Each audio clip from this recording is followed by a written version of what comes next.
Assalamualaikum warahmatullahi wabarakatuh.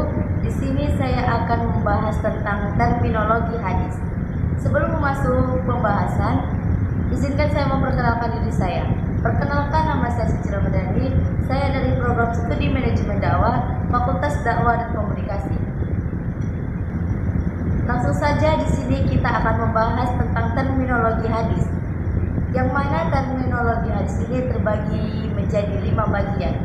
Nah, yang pertama itu ada hadis, yang kedua itu ada sunnah, yang ketiga itu ada khobar, yang keempat itu ada insar, dan yang kelima itu ada kedudukan dan fungsi hadis. Langsung saja kita masuk ke materi yang pertama, yaitu hadis. Kata al-hadis, bentuk jamak al-hadis, hadisan. Secara etimologi merupakan isim masdar dari kata kerja hadis yahdisu hadisan, yang berarti komunikasi, cerita, percakapan, baik dalam konteks agama maupun duniawi, atau dalam konteks sejarah atau peristiwa dan kejadian aktual. Hadis menurut M.M. Azami, penggunaan kata hadis dari sudut kebahasaan dalam Al-Quran ini ada 4. Yang pertama, komunikasi religius, pesan atau Al-Quran. Yang kedua, cerita duniawi atau kejadian alam pada umumnya. Nah, yang ketiga itu ada cerita sejarah. Yang keempat itu ada rahasia atau percakapan yang masih hangat. Nah, hadis secara terminologi, ahli hadis, ahli usul, dan ulama fikih berbeda pendapat dalam memberikan pengertian hadis. Ada yang mendefinisikan bahwa hadis adalah segala sesuatu perkataan Nabi Shallallahu Alaihi Wasallam, perbuatan dan hal ihwalnya. Ulama ahli hadis lainnya mendefinisikan dengan segala sesuatu yang bersumber dari Nabi Shallallahu Alaihi Wasallam, baik berupa perkataan, perbuatan, takdir atau pernyataan pengakuan maupun sifatnya. Nah, di sini kita masuk ke pembahasan yang kedua, yaitu sunnah. Sunnah secara etimologi berarti jalan lurus dan berkesinambungan yang baik maupun yang buruk.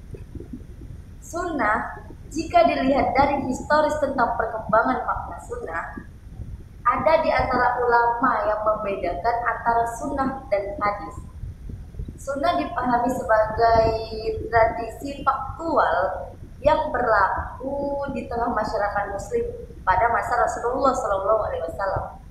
Sedangkan hadis adalah keterangan-keterangan yang disampaikan secara lisan oleh Rasulullah SAW menyangkut sesuatu masalah dunia dan agama. Nah, sekarang kita masuk ke pembahasan yang ketiga, yaitu khabar. Khabar adalah sinonim dari hadis, yaitu sesuatu yang disandarkan kepada Nabi Shallallahu Alaihi Wasallam dari segi perkataan, perbuatan, takdir dan sifat, menyangkut sesuatu masalah dunia dan agama. Khabar itu berbeda dengan hadis. Kalau hadis adalah sesuatu yang berasal dari Nabi, sedangkan khabar adalah berita yang datang dari selain Nabi. Sedangkan menurut tinjauan istilah sebagaimana dikemukakan oleh Ibnu Hajar Al-Asqalani, khabar adalah hadis-hadis yang termasuk marfu, mauquf, dan maktub. Hanya fuqaha Khurasan yang sedikit membedakan habar dan atsar. Menurut mereka, khabar hanya mauquf, sedangkan atsar berarti hanya termasuk hadis maktub. Oke, sekarang kita masuk ke pembahasan yang keempat, yaitu atsar. Jumhur ulama cenderung menggunakan istilah khabar dan atsar untuk segala sesuatu yang disandarkan kepada Nabi Shallallahu Alaihi Wasallam dan demikian juga kepada sahabat dan tabi'in.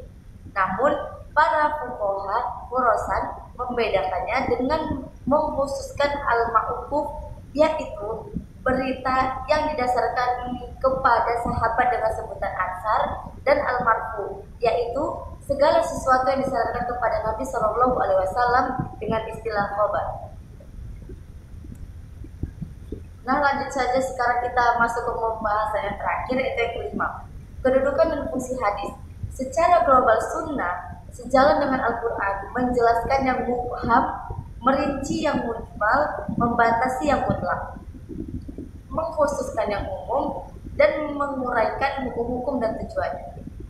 Dengan demikian, sunnah merupakan tuntunan praktis terhadap apa yang dibawa oleh Al-Quran, suatu bentuk praktek yang mengambil bentuk pengejawatannya yang beragam. Terkadang merupakan amal yang muncul dari Rasulullah SAW, terkadang merupakan perkataan yang beliau sabdakan pada suatu kesempatan, dan terkadang merupakan takrir dari beliau. Nah, mungkin ini saja yang bisa saya sampaikan. Lebih dan kurangnya saya mohon maaf. Assalamualaikum warahmatullahi wabarakatuh.